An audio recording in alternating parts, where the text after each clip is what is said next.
страшни, в тях се разпознавам. Но не съжалявам и по пътя продължавам днес. Дори мечтая за една внезапна първа среща и последна с теб, любов до края. Коя си ти?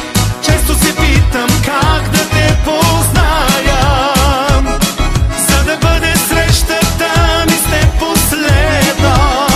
Коя си ти?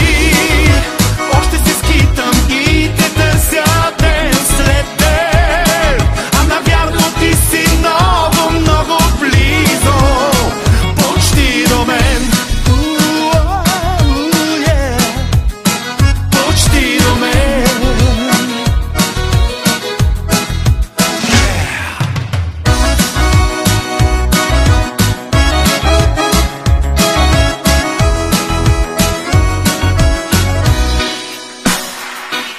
Има много срещи и студени и горещи, но една остава.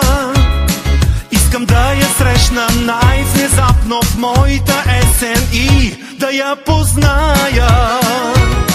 Няма да е първа или втора, а последна днес, от тук до края.